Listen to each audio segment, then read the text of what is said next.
अस्सलाम वालेकुम। आज हम बात करेंगे अलसी के ऑयल के बारे में, फ्लेक्सीड ऑयल के बारे में। जो लोग मेरे क्लाइंट्स हैं या जो लोग मेरी वीडियोस रेगुलरली देखते हैं वो जानते हैं कि मैं अक्सर पीसीओएस के पेशेंट्स को रिकमेंड करती हूँ कि आपने अलसी का इस्तेमाल ज़रूर करना है।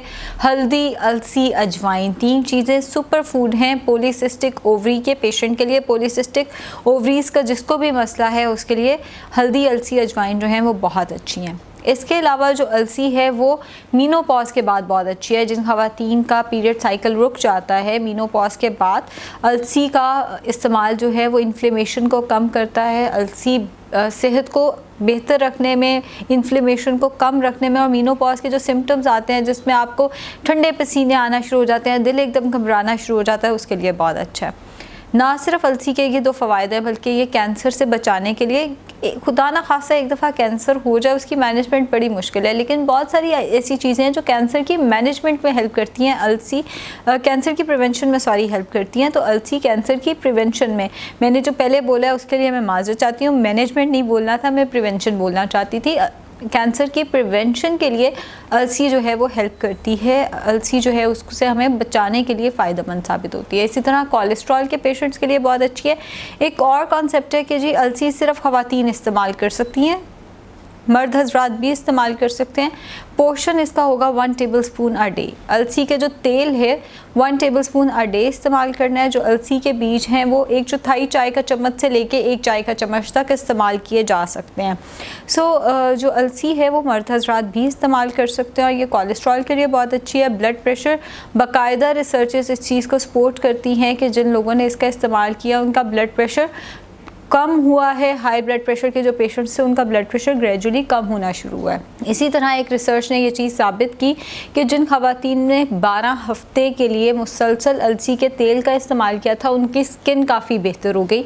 तो स्किन को लाजमी नहीं आपने स्किन पे, हमारी हर चीज़ स्किन के ग्लो के इर्द गिर्द ही घूमती है। स्किन का ग्लो नो डाउट इम्पॉर्टेंट है, आपके चेहरे पर रौनक होनी चाहिए, लेकिन इलास्टिसिटी भी उतनी ही इम्पॉर्टेंट है, टाइटनेस भी उतनी इम्पॉर्टेंट है, झुर्रियाँ ना आए ये भी उतना इम्पॉर्टेंट है। तो अलसी जो है वो उन झुर्रियों से बचाने के लिए बहुत ज़्यादा फ़ायदेमंद है, स्किन को टाइट रखती है। तो बाकायदा रिसर्च ने साबित किया कि जिन ख़वातीन ने 12 वीक्स इसको बाकायदा इस्तेमाल किया अलसी के तेल को, उनकी स्किन जो है वो काफ़ी हद तक बेहतर हो गई। वेट कंट्रोल के लिए ये बहुत अच्छी है। वेट कंट्रोल ये इस तरह से करती है, आधी बीमारी आपकी शुरू होती है आपकी गट से, आपके मैदे से। अगर आपको गैस्ट्रिक इश्यूज़ हैं, अगर आपको कब्ज़ का मसला है, अगर आपकी गट अच्छी नहीं है, तो आधी बीमारी, बल्कि मैं कहूँगी 100% बीमारियाँ वहीं से जन्म ले लेती हैं आपकी। कॉन्स्टिपेशन के अगेंस्ट ये बहुत ज़्यादा फ़ायदेमंद हैं। जिन ख़वातीन में या जिन मर्द हजरात में कॉन्स्टिपेशन का मसला रहता है, साल कब्ज़ का मसला चल रहा है, एक तो वो प्रोबायोटिक्स साशे का इस्तेमाल शुरू करें। प्रोबायोटिक्स के लिए दही का इस्तेमाल भी कर सकते हैं। वो डिफरेंट ऑयल्स होते हैं, जैसे अलसी का जो तेल है फ्लेक्सीड ऑयल, बाकायदा रिसर्चर्स ने सपोर्ट किया है कि फ्लेक्सीड ऑयल जो है वो कॉन्स्टिपेशन के लिए बहुत अच्छा है। इसी तरह ये डायरिया के लिए भी बहुत अच्छा है। आपकी गट हेल्थ ओवरऑल, आपके मैदे के लिए, आपकी गट हेल्थ के लिए बहुत अच्छा है। एथराइटिस इंतहाई पेनफुल चीज़ है।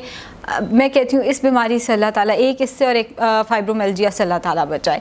जो एथराइटिस है उसमें होता क्या है कि आपका हाथ यूँ है तो वो यूँ ही रह जाता है और इतनी स्टिफनेस आ जाती है, इतनी दर्द होती है, जोड़ों में बहुत ज़्यादा दर्द होना शुरू हो जाती है। एथराइटिस का कोई इलाज नहीं है, टिल डेट एथराइटिस का कोई इलाज नहीं है, लेकिन बहुत सारी चीज़ें हमें एथराइटिस के अगेंस्ट हेल्प करती हैं। अलसी का जो तेल है वो भी इन्फ्लेमेशन को कम करता है, जिसकी वजह से एथराइटिस की जो दर्दें हैं वो कम हो जाती हैं। अब जैसे हमने देखा पीसीओएस के लिए ये बहुत अच्छा है, इन्फ्लेमेशन के लिए, एथराइटिस के लिए बहुत अच्छा है, गट हेल्थ के लिए बहुत अच्छा है, ब्लड प्रेशर के लिए बहुत अच्छा है, कोलेस्ट्रॉल के लिए बहुत अच्छा है, वेट मैनेजमेंट के लिए बहुत अच्छा है, डायबिटीज़ के लिए भी बहुत अच्छा है। जिन लोगों को शुगर का मसला है वो भी अलसी का बीज जो है या अलसी का तेल जो है वो इस्तेमाल कर सकते हैं, उनके लिए भी बहुत अच्छा है। एस्ट्रोजन लेवल को रेगुलेट करने में हेल्प करता है, इसीलिए ये सीड साइकिलिंग में भी फ्लेक्स सीड्स का इस्तेमाल जो है वो किया जाता है। अब अलसी के बीज हमसे खाए नहीं जा रहे होते। अलसी के बीज क्यों नहीं खाए जा रहे होते? अक्सर मैंने देखा है मुंह में रखा ऊपर से पानी पी लिया, गलत है। चबाना ज़रूरी है। चबाना इसलिए ज़रूरी है कि वो बीज वैसे का वैसे बॉडी से खारिज हो जाएगा, उसकी एब्जॉर्प्शन नहीं होगी। एब्जॉर्प्शन के लिए ज़रूरी है कि आप उसको दादड़ करके लें और विदिन 20 मिनट्स उसको इस्तेमाल कर लें, क्योंकि उसमें वोलाटाइल ऑयल होता है, हवा में उड़ना शुरू हो जाता है। वो जिसे कहते हैं ना लीस जाना, वो ख़राब हो जाती है पड़े पड़े। वो इसलिए ख़राब हो जाती है कि उसका जो ऑयल है वो सारा हवा में उड़ जाता है, वो सारा ज़ाया हो जाता है। तो अगर आपसे अलसी चबा के खाई जाती है, बेस्ट तरीका ये है कि दादड़ करके विदिन 20 मिनट्स आपने उसको चबा के खा जाना है। 1 टीस्पून तक वुड बी फ़ाइन। 1 टीस्पून तक इस्तेमाल की जा सकती है, 1 टेबलस्पून तक भी इसका इस्तेमाल किया जा सकता है, कोई इतना बड़ा मसला नहीं है। बट फिर डेली इस्तेमाल नहीं करना, एक दिन छोड़कर एक दिन 1 टेबलस्पून तक अलसी का इस्तेमाल किया जा सकता है। अगर आप दादड़ करके भी नहीं ले सकते, आप चबा कर भी नहीं खा सकते, आपने पाउडर बना के रखा हुआ है, तो वो बिल्कुल अच्छा तरीका नहीं है। पाउडर का कोई ख़ास फ़ायदा नहीं है, उसको रहने दें। पाउडर मैंने बहुत सारे लोगों को देखा, हम अलसी का पाउडर तो अलसी का आटा इस्तेमाल करें, उसके इतने फ़वाइद नहीं है, नुकसानात एज सच नहीं है, सिवाय इसके कि कैलोरीज उसमें ज़्यादा है, न्यूट्रिएंट्स कम है, नुकसानात इतने ज़्यादा नहीं है, लेकिन फ़वाइद भी नहीं है। अगर आपसे अलसी वैसे इस्तेमाल नहीं होती तो आप ये देखें, अलसी के तेल भी बहुत ज़्यादा मिल जाते हैं, फ्लैक्सीड ऑयल भी मिल जाते हैं, और आप इसका इस्तेमाल भी कर सकते हैं। प्लांट बेस्ड प्रोटीन का भी ये बहुत अच्छा सोर्स है, इसके ऊपर इसकी वो भी लिखी हुई है, इसका सर्विंग साइज़ वगैरह भी लिखा हुआ है कि इसमें कितनी कैलोरीज़ हैं। कैल्शियम का बहुत अच्छा सोर्स है, फॉलेट का बहुत अच्छा सोर्स है, आयरन का बहुत अच्छा सोर्स है, ये सारी चीज़ें। तो उससे कहीं ज़्यादा जो मैंने आपको फ़वाइद बताए हैं वो इसके इंपॉर्टेंट है। जो कैल्शियम है वो सिर्फ 3% है, फॉलेट सिर्फ 2% है इसके अंदर। तो बेहतर ये है कि हम इसको बाकी फ़वाइद के लिए, हार्ट हेल्थ वगैरह के लिए ज़्यादा इस पर फोकस करें। बहरहाल आयरन और कैल्शियम, फॉलेट वगैरह भी इसके अंदर मौजूद हैं। फाइबर का भी ये एक अच्छा सोर्स है। इस्तेमाल का तरीका ये हो सकता है, सलाद के ऊपर डाल कर इस्तेमाल कर लें। सलाद के ऊपर डाल के इस्तेमाल नहीं किया जाता, कॉन्स्टिपेशन का मसला है तो दूध में डाल के इस्तेमाल कर लें। हेल्थ के लिए वैसे पी लें, मतलब मुंह में रख के ऊपर से पी लें अगर आपसे वैसे इस्तेमाल नहीं होता।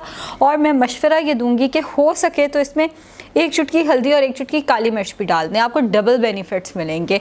पिछले दिनों मैं जहाँ पे खुद गलती करती हूँ, मैं उसको भी मेरी कोशिश होती है मैं मानूँ, कई दफ़ा मुझे मेरी गलती पता ही नहीं होती। मैं भी सीख रही हूँ, मैं भी अभी लर्निंग फेज से हूँ। मुझे मेरे एक पेशेंट ने बताया कि हल्दी की करक्यूमिन जो है उसकी एब्जॉर्प्शन के लिए बेहतर यह है कि उसको ऑयल के साथ ज़्यादा लिया जाए, वो ज़्यादा अच्छा है। तो फ्लैक्सीड ऑयल के अंदर अगर आप फ्लैक्सीड ऑयल के अंदर अगर आप हल्दी और थोड़ी सी काली मिर्च डाल कर लेते हैं तो इसके डबल बेनिफिट्स हो जाएंगे।